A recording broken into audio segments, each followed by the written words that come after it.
ನಮಸ್ಕಾರ ಸ್ನೇಹಿತರೆ, ಕನ್ನಡ ನ್ಯೂಸ್ ಚಾನಲ್ಗೆ ಸ್ವಾಗತ ಸುಸ್ವಾಗತ. ಗೆಳೆಯರೇ, ನಿಮ್ಗಾಗಲೇ ಇವಾಗಲೇ ಗೊತ್ತಿರ್ತೈತಿ, ಇಸ್ರೇಲ್ ಮತ್ತು ಅಮೆರಿಕ ಸೇರಿ ಇರಾನ್ ಮೇಲೆ ಅಟ್ಯಾಕ್ ನಡೆಸ್ತಿರೋದು ಇವತ್ತಿಗೆ 5ನೇ ದಿನ. ಆದ್ರೂ ಸಮೇತ ದಾಳಿಗಳನ್ನು ನಿಲ್ಲಿಸೇ ಇಲ್ಲ. ಇದರಲ್ಲಿ ಈ 5ನೇ ದಿನದಲ್ಲಿ ಕೆಲವು ಪ್ರಮುಖ ಬದಲಾವಣೆಗಳು ಸಮೇತ ನಡೆದಿದೆ. ಅದೇನೆಂದರೆ, ಇಸ್ರೇಲ್ ಅವರು ಏನು ಹೇಳ್ತಾರೆ ಅಂದರೆ, ಇರಾನ್ನಲ್ಲಿ ಅಣ್ವಸ್ತ್ರ ತಯಾರಿಸುವ ಜಾಗ ಇದೆಯಲ್ಲ, ಅದು ಸಂಪೂರ್ಣವಾಗಿ ನಾಶ ಮಾಡೋಕ್ಕಿದ್ದೀವಿ ಅಂತ ಅವರು ಹೇಳ್ತಾ ಇದ್ದಾರೆ.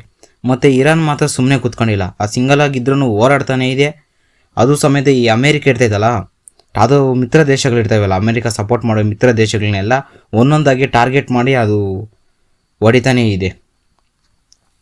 ಅದು ಇನ್ನೊಂದು ಸ್ಟೇಟ್ಮೆಂಟ್ ಗೊತ್ತಾ, ಸುಪ್ರೀಂ ಲೀಡರ್ ನೆಕ್ಸ್ಟ್ ಯಾರು ಆಗ್ತಾರೆ ಅಂತ. ಅವ್ರು ಮೋಸ್ಟ್ಲಿ ಇನ್ನೊಂದು ಇದು ನೆಕ್ಸ್ಟ್ ಅಪ್ ಬಂದಿದ್ದಾರೆ, ಅದು ಅಲಿ ಖಮೇನಿ ಇರ್ತಾರಲ್ಲ, ಅವ್ರ ಮಗ ಇನ್ನು ಬದುಕೇ ಇದ್ದಾರೆ, ನೆಕ್ಸ್ಟ್ ಅವ್ರು ಆಗ್ಬೋದು ಅಂತ ಸಮೇತ ಕೆಲವು ಚರ್ಚೆಗಳು ಬರ್ತವೆ.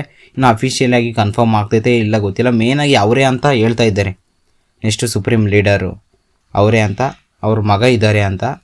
ಆದರೆ ಇಷ್ಟೆಲ್ಲ ಅವರು ದಾಳಿ ಮಾಡಿದಾಗ ಅವ್ರ ಮಗ ಅಲ್ಲಿ ಅವ್ರ ಫ್ಯಾಮಿಲಿ ಜೊತೆ ಇರಲಿಲ್ಲಂತೆ, ಅದರಿಂದ ಅವ್ರನ್ನೇ ಮಾಡ್ಬೋದು ಅಂತ ಅವರು ಸಮೇತ ಹೇಳ್ತಾ ಇದ್ದಾರೆ. ಇನ್ನು ಬೇರೆ ಇನ್ನು ಅದು ಅಫಿಷಿಯಲಾಗಿ ಅನೌನ್ಸ್ಮೆಂಟ್ ಆಗಿಲ್ಲ, ಅದು ನೋಡೋಣ ಸ್ನೇಹಿತರೆ. ಇನ್ನು ಇವತ್ತು 5ನೇ ದಿನಗಳಲ್ಲಿ ಏನೇನು ಮಾಡಿದೆ ಅಂದರೆ, ರೆಹಾನ್ ಮತ್ತು ಇನ್ನಿತರ ಸೈನಿಕ ಪ್ರದೇಶಗಳಿರ್ತಾವಲ್ಲ, ಭಾರೀ ಸ್ಫೋಟಗಳು ಸಮೇತ ಆಗಿವೆ. ಇಸ್ರೇಲ್ ತನ್ನ ದಾಳಿಗಳನ್ನು ಮುಖ್ಯವಾಗಿ ಇರಾನ್ ಮಿಸೈಲ್ ವ್ಯವಸ್ಥೆಗಳ ಮೇಲೆ ದಾಳಿ ಮಾಡಿದೆ, ಮತ್ತು ಸೈನಿಕ ಕೇಂದ್ರಗಳಿರ್ತೈತಲ್ಲ ಅದರ ಮೇಲೆ, ತಂತ್ರಜ್ಞಾನಗಳ ಮೇಲೆ ಎಲ್ಲ ಮೇಲೆ ಸಮೇತ ಇಸ್ರೇಲು ಇರಾನ್ ಮೇಲೆ ಅಟ್ಯಾಕ್ ಮಾಡಿದೆ.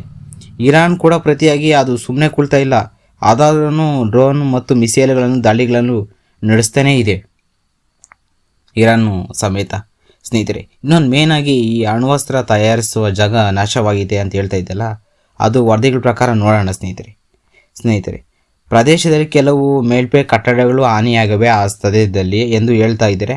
ಆದರೆ ಅಂತಾರಾಷ್ಟ್ರೀಯ ಅಣು ನಿಯಂತ್ರಣ ಸಂಸ್ಥೆಯಾದ ಇಂಟರ್ನ್ಯಾಷನಲ್ ಆಟೋಮೆಟಿಕ್ ಎನರ್ಜಿ ಏಜೆನ್ಸಿ ಹೇಳುವುದೇನೆಂದರೆ, ಭೂಗತ ಪ್ರಮುಖ ರಿಯಾಕ್ಟರ್ ಅಥವಾ ಸಂವೇದನಶೀಲ ಘಟಕಗಳು ದೊಡ್ಡ ಹಾನಿ ದೃಢಪಟ್ಟಿಲ್ಲ ಅಂತ ಅವರು ಹೇಳ್ತಾ ಇದ್ದಾರೆ. ಕೆಲವು ಭಾಗಗಳು ಮಾತ್ರ ಹಾನಿಯಾಗವೆ, ಅಣ್ವಸ್ತ್ರ ಕೇಂದ್ರ ತಯಾರಿಸೋ ಕೆಲವು ಭಾಗಗಳು ಹಾನಿಯಾಗವೆ ಅಂತ ಅವರು ಹೇಳ್ತಾ ಇದ್ದಾರೆ. ಆದರೆ ಅಣ್ವಸ್ತ್ರ ಸಂಪೂರ್ಣ ನಾಶವಾಗಿದೆ ಎಂಬ ಹೇಳಿಕೆಗಳು ಅಧಿಕೃತವಾಗಿ ದೃಢಪಟ್ಟಿಲ್ಲ.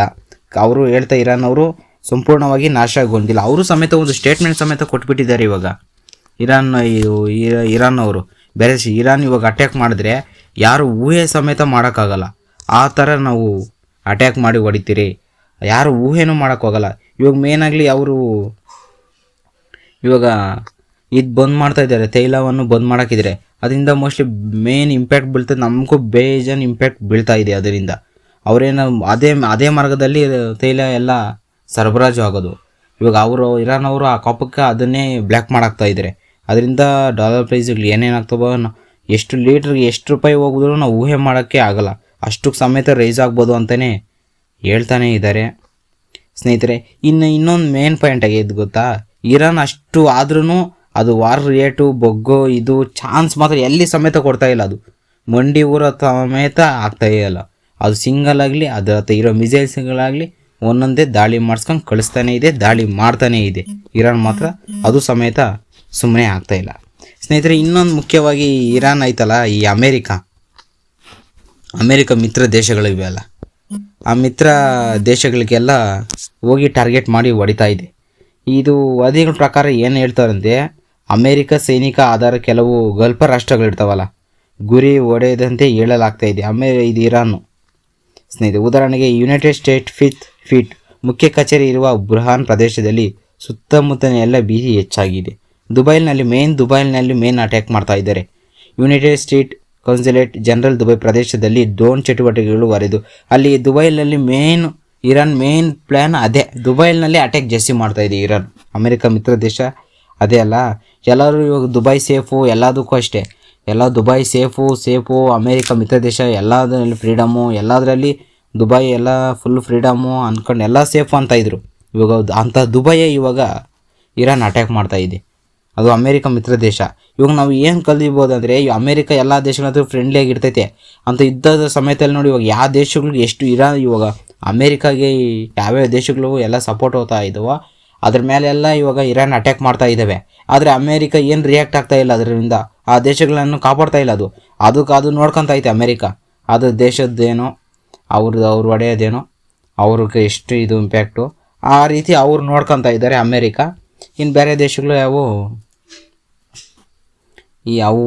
ಅವ್ರಿಗೆ ಇವಾಗ ಗೊತ್ತಾಗಿರ್ತೈತಿ ಅಮೇರಿಕಾ ಇಷ್ಟು ದಿನ ನಮ್ಮ ಹಿಂದೆನೇ ಇರ್ತವೆ ಎಲ್ಲ ಅನ್ಕೊತಾ ಇದ್ರು. ಇವಾಗ ಮಾಮೂಲಿ ಅಟ್ಯಾಕ್ ನಡೀತಾನೇ ಇದೆ ಸ್ನೇಹಿತರೆ. ಇನ್ನು ಈ ಯುದ್ಧ ಎಷ್ಟು ದಿನಕ್ಕೆ ಹೋತೈತೆ ಯಾರಿಗೂ ಗೊತ್ತಿಲ್ಲ.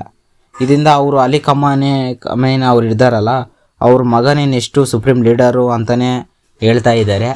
ಆದರೆ ಇನ್ನೂ ಅದು ಅಫಿಷಿಯಲಾಗಿ ಅನೌನ್ಸ್ ಆಗಿಲ್ಲ. ಈ ವಿಡಿಯೋ ಪಟ್ಟಿಗೆ ಮೋಸ್ಟ್ಲಿ ಅಫಿಷಿಯಲಾಗಿ ಅನೌನ್ಸ್ ಆಗ್ಬೋದು ಸ್ನೇಹಿತರೆ. ಇದು ಇವಾಗ ತೈಲ ರಫ್ತು ಐತಲ್ಲ, ನಮ್ಮ ಭಾರತಕ್ಕೆ ಫುಲ್ ಇಂಪ್ಯಾಕ್ಟ್ ಇದೆ ಮೇಯ್ನಾಗಿ.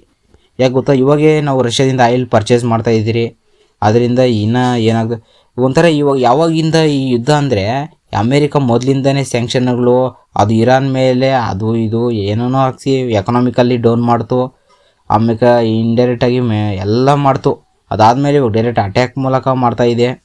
ಒಟ್ಟಿನಾಗ ಅಮೇರಿಕಾ ಮಾಡ್ತಾನೇ ಇದೆ. ಅದನ್ನು ಯಾವಾಗ ನಿಲ್ತೈತೆ ಗೊತ್ತಿಲ್ಲ ಹೆಂಗೆ ಸ್ನೇಹಿತರೆ. ಮತ್ತು ನಮ್ಮ ಆಯಿಲ್ ಪ್ರೈಸು ಎಷ್ಟಕ್ಕೆ ಹೋಗ್ತೈತೆ ಅದು ನಾವು ಊಹೆ ಮಾಡ್ಬೋದೋ ಗೊತ್ತಿಲ್ಲ. ಅದಿನ್ನು ಏನು ಡಿಸ್ಕಷನ್ ನಡೀತೈತೆ ಗೊತ್ತಿಲ್ಲ. ಇದರದಲ್ಲಿ ಪಾಕ್ ಏನೋ ಎಂಟ್ರಿ ಆಗೈತಂತೆ, ಅದು ನಾವು ನೆಕ್ಸ್ಟ್ ವೀಡಿಯೋದಲ್ಲಿ ಮಾಡೋಣ ಸ್ನೇಹಿತರೆ. ಈ ವಿಡಿಯೋ ಇಷ್ಟ ಆದರೆ ಒಂದು ಲೈಕ್ ಕೊಡಿ. ನೀವು ಯಾರಾದರೂ ಹೊಸಬು ನೋಡ್ತಾಯಿದ್ರೆ ಇಂಥ ಡೈಲಿ ರಿಲೇಟಾಗಿ ನಮ್ಮ ವಿಡಿಯೋ ಒಂದೊಂದು ಬರ್ತಾನೆ ಅಂತಿದೆ. ಅಂಥದ್ರಲ್ಲಿ ನೀವು ಯಾರಾದರೂ ಹೊಸಬು ನೋಡ್ತಾಯಿದ್ರೆ ಈ ವಿಡಿಯೋ ಒಂದು ಲೈಕ್ ಕೊಟ್ಟು ತಕ್ಷಣ ಸಬ್ಸ್ಕ್ರೈಬ್ ಮಾಡ್ಕೊಳ್ಳಿ ಫ್ರೆಂಡ್ಸ್. Thank you.